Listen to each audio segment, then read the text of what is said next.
ሰላም ወደ አድማጮቻችን፣ ይህ የስፖርት ነው። ወደ አድማጮቻችን እንግዲህ ቸልሲ ከባለፈው ከብራይተኑ ሽንፈት በኋላ በብራይተኑ ጨዋታ ያየናቸውን እንዲሁም ደግሞ ባለፉት ቀናቶች የቸልሲ ችግር ምንድን ነው የሚለውን የምናይ ይሆናል። እንደ ችግር ብቻ ሳይሆን የመፍትሄ ሀሳቦች እናቀርባለን። አምስቱ ነገሮችን እንግዲህ ቸልሲ ባለፉት ቀናቶች ካየነው ጨዋታ አንጻር ምን ሁኔታዎች ነበሩ የሚለውን ማብራራላችሁ ይሆናል። ወደ አድማጮቻችን የስፖርት ነው። የስፖርትን ላይክ፣ ሼር፣ ኮሜንት፣ ሰብስክራይብ ማድረጋችሁን አትርሱ። እንግዲህ ቸልሲ ባለፉት ቀናቶች የኤንዞ ማሬስካ ሁኔታ እንግዲህ ብዙዎቹ እያወሩ ነው የሚገኙት። ኤንዞ ማሬስካ ከቸልሲ የሚሰናበት እድል አለው። አዲስ አሰልጣኝ ቸልሲ እየፈለገ ነው። ከነዛ ዝርዝሮች ውስጥ አንዶኒ ኢራዮላ ነው የሚል ነው። እንግዲህ በኔ እይታ ኤንዞ ማሬስካ አሁንም ቢሆን በቸልሲ ቤት የመለቀቅ እድል ያላቸው አይመስለኝም።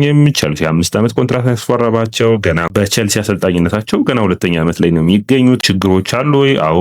ነገር ግን ኤንዞ ማሬስካን የሚያሰናብት አይመስለኝም። በአጠቃላይ ቸልሲ እንግዲህ በኤንዞ ማሬስካ ስር እንግዲህ ባለፉት ቀናቶች ያለፉትን 3 ጨዋታዎች በሚባል ሁኔታ በቀይ ካርድ ሲባረሩባቸው በ10 ተጫዋቾች ስብስቡን ለማጠናከር የሞከሩበት መንገድ ኤንዞ ማሬስካ የሚያሳካ ሆኖ አልተገኘም። ምክንያቱም ቸልሲን ወደ መከላከል ይመልሱታል። መከላከሉ ደግሞ ፍሬያማ ሆኖ ነጥቦችን ሲወስድ አልታየም። ትናንት ለምሳሌ መውሰድ ከነበረበት እንዲሁ 1 ነጥብ እንኳን በሜዳው ማስመዝገብ ይጠበቅበት ነበር። ያንን አላደረግም። ይህ ማለት ቸልሲ በኤንዞ ማሬስካ ስር የማንቸስተር ዩናይትድ ጨዋታ ላይ የሳንቼዝ ቀይ ካርድ ትልቅ ቀይ ካርድ ነበር። በጨዋታው መጀመሪያ አካባቢ ነው። ይህ እንኳን በሁለተኛው አጋማሽ ነበር እና በኔ እይታ ቸልሲ በ10 ተጫዋቾች ያንን 1 ጎል ማስጠበቅ ይችል ነበር። ያ ግን ከኳስ ጋር በመጫወት ኳሱን በመቆጣጠር እንጂ እንደ ኤንዞ ማሬስካ እንዳደረጉት ሁለቱን በፕሪሚየር ሊጉ ላይ እንዲሁም ደግሞ ለቸልሲ ምርጡን የመስመር ተጫዋቾቻቸውን በማውጣት አልነበረም። ስለዚህ በቀላል ሁኔታ ነው እንግዲህ ማስቆጠር የቻሉት። ብራይተን በኔ እይታ ብራይተን ብዙ ድሎችን መሞከር አልተጠበቀባቸውም። ፋቢያን አዝለር ከጨዋታው መጠናቀቅ በኋላ አንድ አስተያየት ሰጡ። ባለፉት ቀናቶች አላደረስኳችሁ ከሆነ ምንድን ነው የሚለው በ10 ተጫዋቾች ቡድኖችን መቅጠም እየተቀደም በጣም አስቸጋሪ ነው። እኔ ብዙ ቡድኖች በ10 ተጫዋች ሆነው በጣም ያስቸግራሉ። ለምሳሌ 5-4 ይሰለፋሉ፣ ፈጻቸውን እየቀያየሩ የተለያየ ታክቲኮችን አሰላለፎችን በመቀየር ውጤታማ የሚያደርግና ነጥብ ይዞ የሚያስወጣን ነገር መሞከር ይቻል ነበር። ነገር ግን ቸልሲ ያንን አላደረገም። ኤንዞ ማሬስካ ግራ ነው ያጋባቸው ተጫዋቾቹን። የተለያዩ አይነት ተጫዋቾችን ወደ ጨዋታ ወደ ሜዳ አስገቡ። ቸልሲ በጣም የተቸገረበት ጨዋታ እንደነበር የሚታይ ነው። ሌላኛው እንግዲህ ሁለተኛው ነጥብ ሆኖ መነሳት የሚጠበቅባቸው አሁን የኤንዞ ማሬስካ መሰናበትና ለመሰናበት ጉዳይ አንደኛው እንደሆነ ውሰዱትና ሁለተኛው የሚሆነው እንግዲህ ቸልሲ ባለፉት ቀናቶች ውስጥ እንደ ስብስብ ያለበት ሁኔታና ያለበት እንደ ትልቅ ችግር የሚነሳው የተጫዋቾቹ የእድሜ ያ ማለት ነው የልምድ ጉዳይ ስብስብ ውስጥ ማነስ በግልጽ እየታየ ይገኛል። እንዴት ነው ካላችሁኝ ባለፉት ጊዜያቶች ቸልሲ እንደ ስብስብ የቶሪቦይልና ክለብ ካፒታል ከያዙት አንስቶ 1.5 ቢሊዮን ፓውንድ ማውጣት ችሏል። ነገር ግን የገንዘቡ ጉዳይ ሳይሆን 48 ተጫዋቾችን አስፈርመው 36ቶቹ ተጫዋቾች ከ23 ዓመት በታች ነበሩ ያስፈረሟቸው።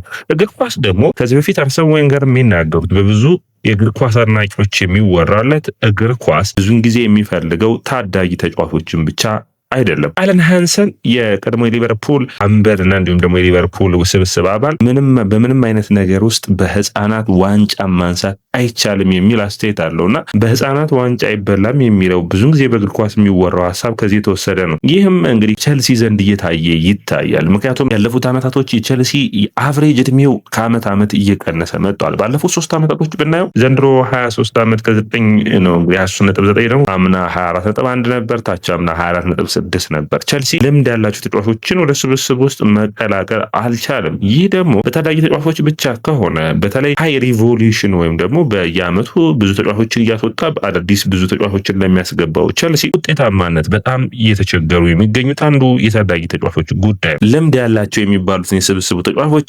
አስቸግሯል። ለምሳሌ በተለይ የፓልመር ዴላፕና ኮልዌል መጎዳት እንዲሁም ደግሞ ቶሲን አድራባዮ እነዚህ የተሻለ ካሉት ስብስብ ውስጥ የተሻለ ልምድ ያላቸው ተጫዋቾች ደግሞ በጉዳት የሉም እና እነዚህ ደግሞ ሌላ ዋጋ ያስከፈሉት ናቸው ብያቸው አስባለሁ። ለምሳሌ ቸልሲ በብሬንፎርድ ጨዋታ ላይ የምታስታውሱ ከሆነ ሃቶ ጊተንስና በእውነቴ ነበሩ። እነዚህ 19 ዓመትና 19 ዓመታቸው ላይ የሚገኙ ተጫዋቾች ስብስብ ውስጥ ይገኛሉ። ይህ ቸልሲን ዋጋ ያስከፈለው ነው። ታዳጊ ተጫዋቾች ማሰለፉ ጥሩ የሚባል ነው። ነገር ግን ታዳጊዎችን ከአዋቂዎቹ ጋር አብረህ ቀላቅለህ ማትጫወት ከሆነ እግር ኳስ በታሪክ ልምዱን እስከሚያገኙ ድረስ ዋጋ ያስከፍሏል። አንድ 18 ዓመት ተጫዋች 22 ዓመቱ እስከሚደርስ ድረስ 4 እና ከዛ በላይ በየጨዋታው ስህተቶችን እየሰራ እንደሚቀጥል የሚጠበቅ ነው የሚሆነው። በአጠቃላይ እንግዲህ ቸልሲ ከስብስብ ውስጥ እስካሁን ድረስ ካሉት እንግዲህ 9 ተጫዋቾችን አስፈርመዋል። ከ9 ተጫዋቾች 4ቱ ከ20 ዓመት በታች ናቸው። 16 ተጫዋቾችን ደግሞ ከዚህ ስብስብ አሰናብተዋል። ከ16ቱ 10 ባለፉት 2 ዓመታቶች የመጡ ናቸው። ይህ ምን ያክል ስብስቡ በፍጥነት እንደሚቀያየር የሚታይ ነው። ቸልሲ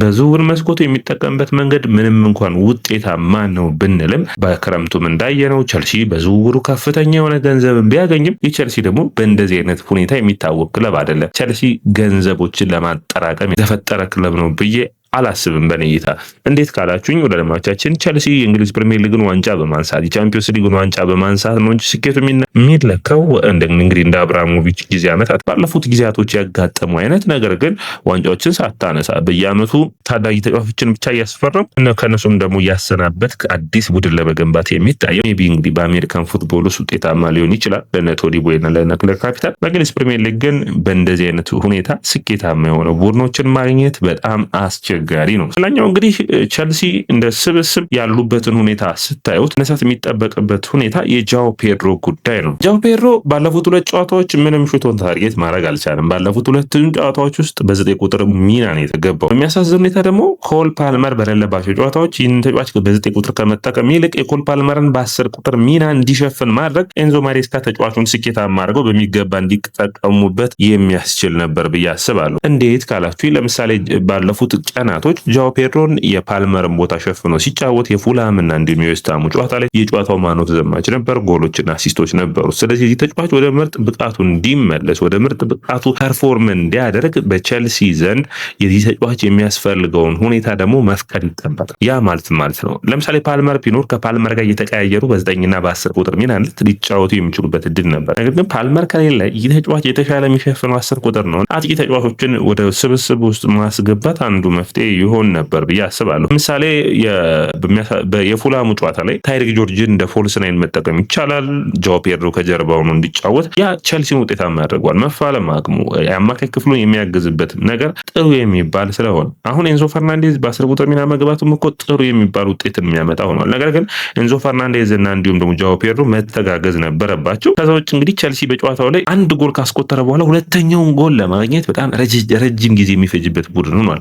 ቶሎ ጎሎችን አስቆጥሮ ጨዋታዎችን መግደል አለመቻል ልምድ ከዚህ ጋር የሚያያዝ ነው። እንግዲህ ቸልሲ የመጀመሪያው አጋማሽ ጨዋታውን ገሎ የብራይተኑ ጨዋታ ማለት ነው የሚከብደው ሊሆን አይጠበቅም ነበር። ነገር ግን ይህንን በሚገባ ስህተቶችን ሲሰሩ ይታያል። ስለዚህ ጨዋታዎችን በፍጥነት መግደልና በፍጥነት ለመጨረስ መሞከር በጣም የሚያስፈልግ ይሆናል ብዬ አስባለሁ። ሌላኛው የጀራር ሃቶ ጉዳይ ነው። ጀራር ሃቶ እንግዲህ እድሜውን ስታዩት ወደ ደሞቻችን 19 ዓመቱ ላይ እንደሚገኝ ይታወቃል። በተሰለፈበት ቦታ ማለት ነው የኮልዊልን ቦታ መሸፈን የእንግሊዝ ፕሪሚየር ሊግ መላመድ ገና ያስፈልገዋል እና በሚገባ ለመስራት ሞክሯል። ነገር ግን 10 ተጫዋቾች ከሆኑ በኋላ ከቀይ ካርዱ በኋላ ብቻ መፍረድ አይጠበቅብንም። ድካም ተጫዋቹ ፐርፎርም አለማድረግ እዚህ ጋር አብሮ መነሳት ያለበት ነጥብ ነው ብዬ አስባለሁ። ይህ ማለት ግን ጀራር ሃቶን ደካማ ነው ብለን ስናይ ደግሞ የኔቶና የስቴፋ ዊሊያን ደግሞ ጥሩ ፐርፎርማንስ ባለፉት ቀናቶች እየታየ ይገኛል። ኔቶ ባለፈውም ተቀይሯል። በዚህ ጨዋታ ኤንዞ ማሬስካ ሁለቱም ተጫዋቾች ቢያወጧቸውም እስከነበሩበት ሰዓት ግን በጨዋታው ላይ የተለየ ተጽዕኖን የሚፈጥሩ ተጫዋቾች እንደነበሩ የሚታይ ነው። ሌላኛው ቻሎባ ጉዳይ ነው። ቻሎባ በኔ እይታ 2 ነጥቦችን እዚህ ጋር ማንሳት ይጠበቅብናል። ቻሎባ የመጀመሪያ ቋሚ 11 ውስጥ በምርጥ ፐርፎርማንስ የሚጫወት ተጫዋቾች ነው ወይ ካላችሁኝ አዎ ማለት የሚቻል ነገር ግን የሚያግዛቸውና የሚፎካከራቸው ይጠበቃል እና የቻሎባ ስህተት ቸልሲን እንግዲህ አንድ ጨዋታ ይቀጣል። በተለይ ደግሞ የሊቨርፑሉ ጨዋታ መሆኑ ለቸልሲ በጣም አስቸጋሪ ያደርግበታል። ነገር ግን ተጫዋቹ አሁንም በኔ እይታ በስብስብ ውስጥ ውጤታማ የሚያደርገውን ባለፉት 9 ወራት በሚባል ሁኔታ በጣም ጥሩ ፐርፎርማንሱን አሳይቷል።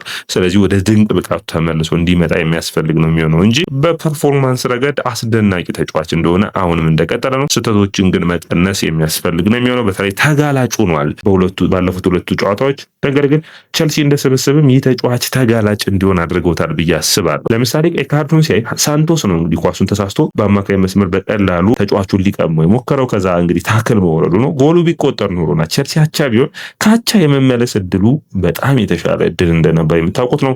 በባለፈው ጨዋታ የማንቸስተር ዩናይትድም ላይ ቸልሲ 1-0 ቢመራ ይሻል ነበር። ከዛ በኋላ ቸልሲ የመመለስ እድል በሰፊ ይኖረው ነበር። ስለዚህ ቸልሲዎች ጨዋታውን ሳይጫወቱት በአንዳንድ ተጫዋቾች ስህተት ዋጋ እየከፈለ ይገኛል። ቡድኑ ቀጣይ ቤኔፊካና ሊቨርፑልን ነው የሚገጥመው ቸልሲ።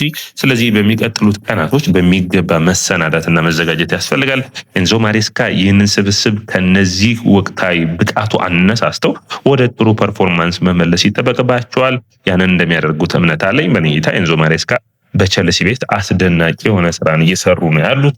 ባለፉት 2 ዓመታት ይህ አሰልጣኝ ልምድ ያለው እንደነ ሞሪኖ እንዲሁም ደግሞ ካርሎ አንቸሎቲ አይነት ወይም ደግሞ በአብራሞቪች ጊዜ ሲመጡ እንደነበሩት አሰልጣኞች በጣም የተለየ ክህሎት ያለው እንደ ፕሩቭን የሆነ ዋንጫዎችን ያሸነፈ አይደለም። ከቻምፒዮንሺፑ የመጣ አሰልጣኝ ነው። ከቻምፒዮንሺፑ ዋንጫዎችን ያሸነፈ ነው። ባለፈው ዓመት በኔታ ከሚገባው በላይ ሰርቷል።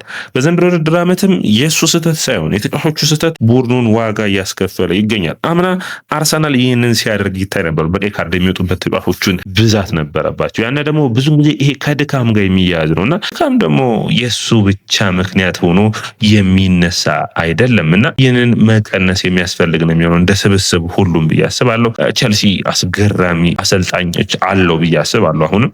ስለዚህ ይህንን ብቃታቸውን በአውሮፓ መድረኮች ላይ መፎካከር መቻል ይጠበቅባቸዋል።